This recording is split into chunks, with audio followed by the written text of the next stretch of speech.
अरे उद्धव ठाकरे शिवसेना इतनी है, 56 विधायक है देश में, क्या है वो मेहरबानी से मुख्यमंत्री बने, उनका क्या है, उसका हिस्सा क्या करेगा हमारा।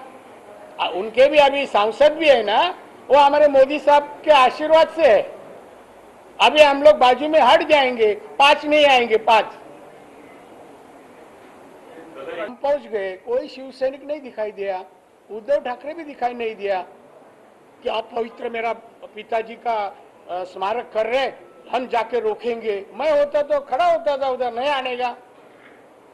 ये क्या है, ये 5-6 जो उनको भेजा, पैसा दिया 200 रुपए, जाओ शुद्धिकरण कर, ऐसे शुद्धार ब्राह्मण चाहिए उधर, हमारे पास बहुत है, हम लेके जाते थे उधर। खरं तर राणे आता काल आले आणि त्यांनी आपण बघितलं असेल की काल आल्यापासून शिवसेनेवर आरोप करण्यासाठीच या ठिकाणी फिरत आहे। खरं तर शिवसेनेवर आरोप करून शिवसेना काही कमी होणार नाही, परंतु राणेंनी गेल्या महिन्याभरात 1.5 महिन्याच्या कालावधीमध्ये दिल्लीवरून आल्यानंतर कोकणाच्या पूरग्रस्तांना दमडी तरी दिली आहे काय, त्यांना याच राणेंना पराभव करून आम्ही या ठिकाणी शिवसेनेचे आमदार म्हणून निवडून आलेले आहोत। शिवसेनेचे खासदार सुद्धा राणेंचा पराभव करून या ठिकाणी निवडून आलेले आहेत।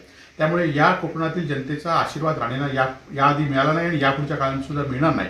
राणे भाजपच्या पदरावर राहून मोदींचं नाव सांगून आता शिवसेनेविरुद्ध आरोप करण्यासाठी आणि मग असे कोणतरी बाडगे असतात त्यांना आरोप करण्यासाठी ही आशीर्वाद यात्रा लोकांपुढे आणण्याचं काम भाजपने